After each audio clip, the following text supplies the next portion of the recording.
waxaan kaloo sheegayaa xildhibaan maxamed kaynaan isaguna joogo oo ah xildhibaan dowladda Soomaaliya ka tirsan gobolka Minnesota ka yimid iyo weliba Ahmed Deble oo ah haliyay ganacsata iyo faa'iideed oo iyaduna ahay dadkii bismillahir rahmanir rahim alhamdulillahi rabbil alamin wassalatu wassalamu ala rasulillah adinkoo dhan dadka ka soo qayb galay nooc kasta yihiin sifo kasta yihiin waxaan ku salaamayaa salaanta islaamka assalaamu calaykum waraxmatullaahi wabarakaatuh salaan dabadeed waxaan maanta joognaa annagoo dhan in aan xusno maalintii ummadda Soomaaliyeed ay calan ay leedahay taagatay oo la soo hormariyay waxaad ogsoontihiin ummadda Soomaaliyeed ayagoon ahayn nation state ee ceelal iyo deegaamo kale leh ayay 13 dhalinyaro Soomaali ah ayay waxay u istaageen in ay dhisaan qaran Soomaaliyeed dhalinyaradaasi cilmiga aad leedihiin maanta mayna lahayn khibradda aad leedihiinna mayna lahayn aragtida aad leedihiin iyo waddamada aad aragteenna mayna haysan dhaqaalaha aad leedihiinna mayna haysan haddana qarannimada Soomaaliyeed ayay ku guulaysteen inay istaajiyaan waxaana ka rabaa marka annaka haddaad tihiin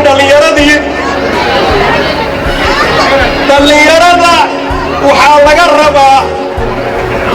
in ay ayaga wujuudkooda ama joogitaankooda in ay muujiyaan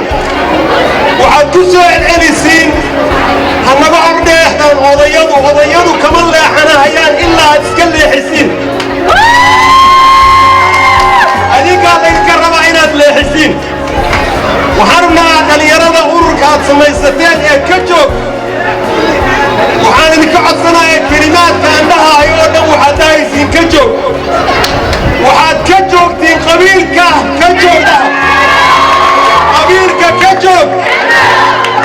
qamriga ka joog daroogada ka joog khilaafka ka joog taxliil-la'aanta ka joog qaa'idnimada ka joog xabiska ka joog shabaab ka joog shabaab ha raacina shabaabka waan idiin sheegahayaa shabaabka waxaa laga yaabaa dhallinyaradiinnan inaad si sahla ku gashiin waxaa laga yaabaa caraad caraysan tahay inay wax ku tusaan waxaa laga yaabaa emotionally inaad inta noqotid aad ku biirtid waxaa laga yaabaa inay kuu sahlaan inaad baxdid eed waddankii tagtid laakiin markaad aragtid xumaantooda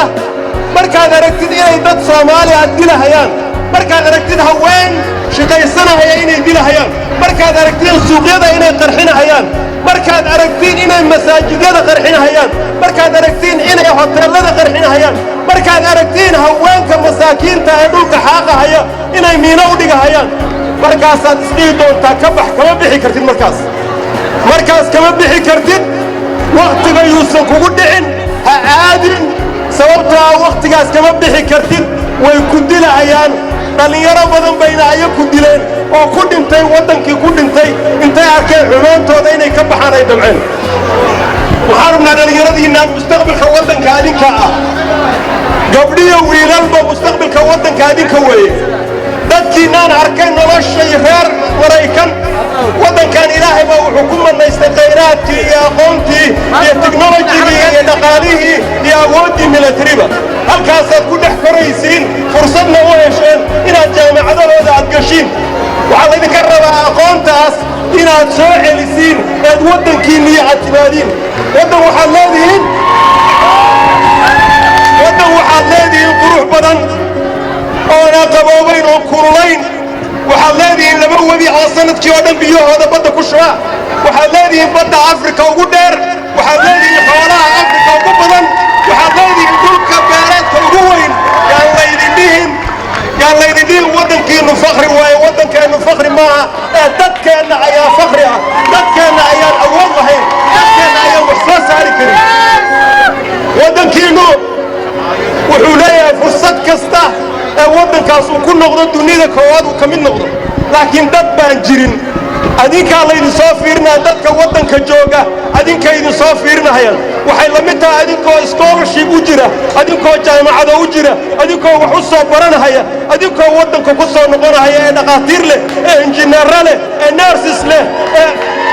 adinka ayay idin sugayaan waddankaas ha isquursanina waxaad tihiin waxaad ka dhalateen waddamada ugu khayraadka badan laakiin dad khayraadka soo saara ayaa la rabaa lagamana filaayo dadka gudaha jooga inay soo saaraan dadka la sugaaya inay soo saaraan waa adinka ka jooga marka waqtiga la dayacahayo ka jooga waqtiga la dayacahayo waxaad ka joogtiin crimeka ka jooga isdilka ka jooga isnacaabka ka jooga qabyaaladda ka jooga xumaanta ka jooga